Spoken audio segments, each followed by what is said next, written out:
From a grim atomic catastrophe. A short time ago, an American airplane dropped one bomb on Hiroshima. To becoming a trillion-dollar empire, a leader in robotics, a blossoming culture with the lowest crime rate. Japan's rise is nothing less than a miracle. But this miracle might be short-lived. The Japanese yen is feeling the pinch. Now, the number of children in Japan is at its lowest since 1950. Now, the country's economy has suffered a major setback after experiencing its worst decline in 3 years. With the declining value of yen, shrinking workforce, and its aging crisis, can Japan prevent these issues and maintain its miraculous status, or will these issues lead Japan to its destruction? August 6, 1945. A single B-29 bomber streaks across the sky above Hiroshima, unleashing the world's first atomic bomb. Detonation at 8:15 a.m. Ground zero. Utter devastation. Buildings vaporized. People turned to ash. Radiation, an unseen horror, began its insidious work. We are now prepared to destroy, more rapidly and completely, every productive enterprise the Japanese have in any city. Next came Nagasaki. 3 days later, another B-29, another bomb. Similar scenes of unimaginable destruction. Estimates tell a grim story of over 200,000 dead in both cities, countless injured, and bodies piling up in the smoldering rubble. Japan rebuilt, but scars remained. The human cost of World War II, the legacy of Hiroshima and Nagasaki, cast long shadows. Questions lingered. How could a nation rise so high, only to fall so catastrophically? And can they rise again? After the Second World War, the occupation laid the groundwork. The notorious zaibatsu system, under which family-controlled conglomerates dominated industries, was abolished. This allowed smaller businesses to flourish. Land reform distributed vast agricultural holdings to tenant farmers, boosting rural incomes and food production. This democratization of ownership fostered a sense of agency and fueled entrepreneurial spirit. Next came the Economic Stabilization Plan, designed to curb hyperinflation. It slashed government spending and encouraged exports, laying the foundation for future growth. With American aid and strategic investment in sectors like steel and shipbuilding, Japan slowly clawed its way back from the brink. But the true engine of the Japanese miracle was a unique collaboration between government and industry. The Ministry of International Trade and Industry actively guided economic development, identifying promising sectors and nurturing key players.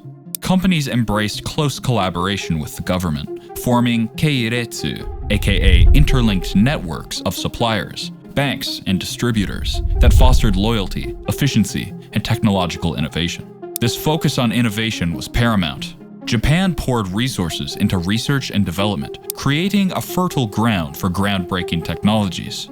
Sony's transistor radios, Toyota's efficient cars, and Sharp's first flat-screen TVs. All of these innovations emerged from this post-war spirit of relentless advancement. Another crucial factor was the Japanese workforce. Well-educated and deeply committed to hard work, they fueled the production lines with dedication and a collective belief in national revival.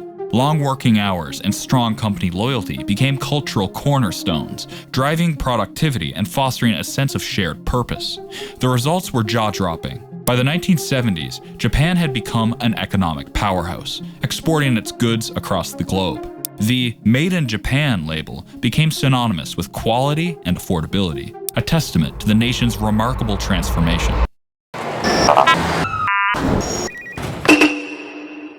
Coming to modern Japan, its true crown jewel lies in the world of robots. They hold a staggering 45% share of the global industrial robot market, wielding titans like Fanuc, Yasakawa, and Mitsubishi as their robotic champions. These mechanical maestros aren't just muscle, they're feats of precision, tireless welding, painting, and assembling in factories across the globe. But Japan's robotic kingdom extends far beyond industrial might. One of the most common and most advanced robots is SoftBank's adorable Pepper. Not just a store assistant, this charmer roams hotels and care facilities, greeting patients and offering emotional support. The room is on your right, madam. This robotic domination isn't sheer luck, it's fueled by the Japanese government's relentless pursuit of innovation. Through generous funding and close collaboration between industry and academia, they ensure their lead in this ever-evolving field. Your average citizen in Japan is used to the most high-tech interactions as a normal part of their day. Hyperconnectivity reigns supreme, with Japan boasting one of the world's fastest internet speeds, making seamless connections a way of their everyday life. From ordering groceries in the blink of an eye to working remotely, distance shrinks in this digital landscape. Public Wi-Fi blankets the streets, and even vending machines accept cashless payments with a tap. But it doesn't just end there.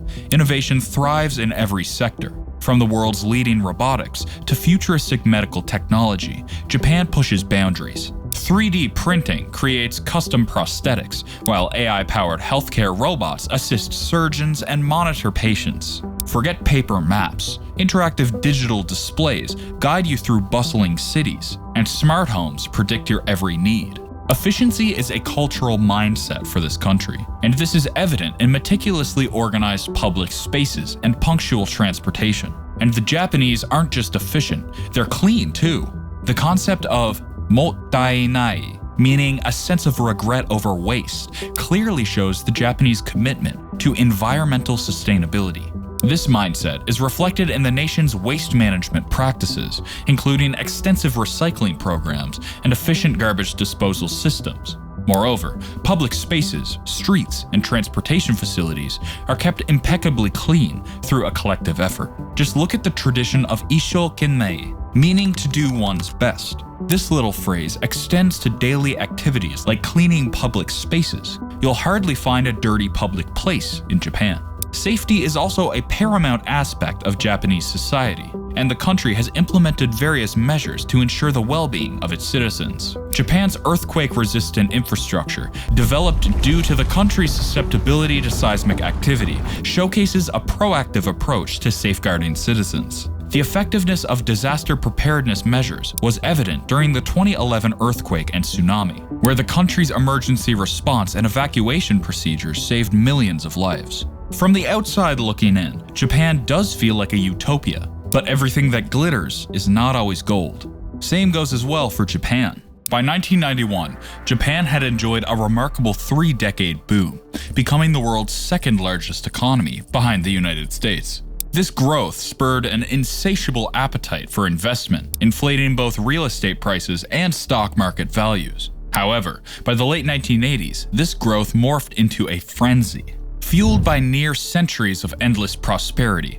speculation ran rampant. Everyone seemed to believe that the more they invested, the richer they'd become. The National Bank of Japan, seemingly oblivious to the potential dangers, flooded the market with easy money, readily available to anyone who asked, regardless of creditworthiness or project viability. Then, in 1990, the stock market imploded, tumbling by 43% throughout the year, followed by a quick drop in real estate prices.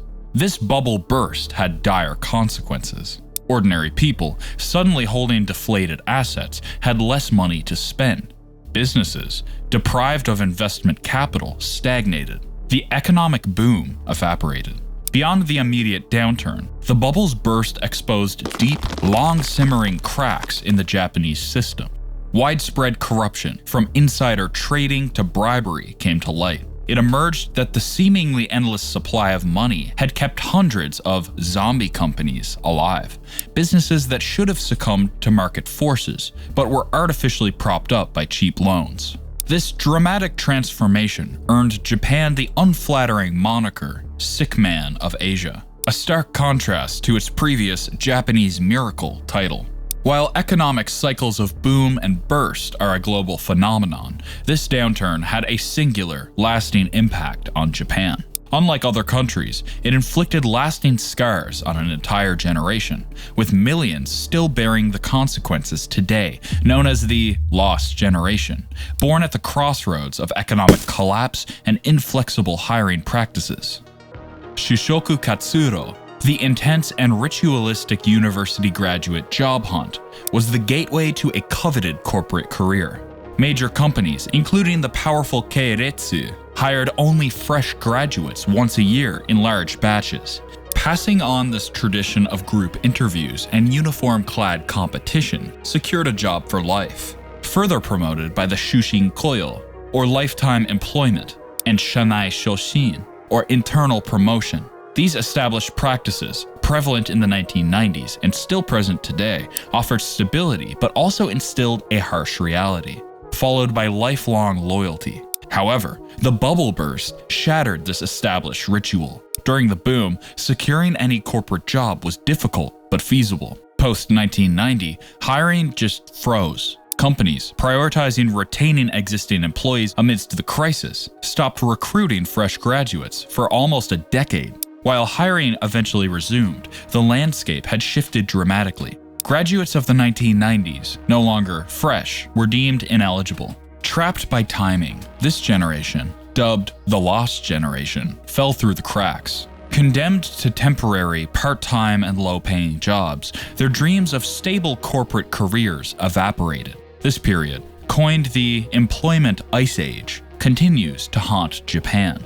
Young people graduating in the 2000s and 2010s joined their ranks, extending the impact to encompass 3 decades, collectively known as the Lost Decades. The plight of Japan's lost generation isn't merely a personal tragedy. It's a dark cloud hanging over the entire nation's future. This generation, roughly in their 30s and 40s, finds itself trapped in a vicious cycle, impacting the economy, society, and demographics in profound ways. These individuals, forming the age group responsible for peak spending and investment, are largely absent from the workforce.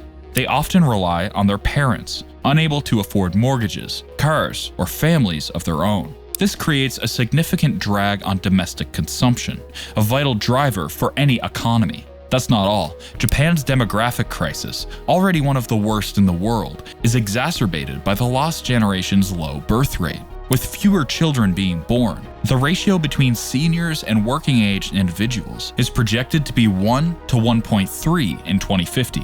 This puts immense pressure on the social security system, as a shrinking workforce struggles to support a growing elderly population. Then we have the Hikikomori, which is basically isolation amplified. These individuals, mostly men, withdraw from society entirely, finding refuge in self-imposed isolation. While economic uncertainty played a role in initiating this trend, it has morphed into a social issue affecting younger generations, grappling with the pressure of Japan's rigid work culture. The estimated 1 million hikikomori represent a vast reservoir of untapped potential, further weakening the social fabric. The problem is so bad that many documentaries have even been created to bring awareness to this issue. At the heart of these problems lies Japan's inflexible work culture.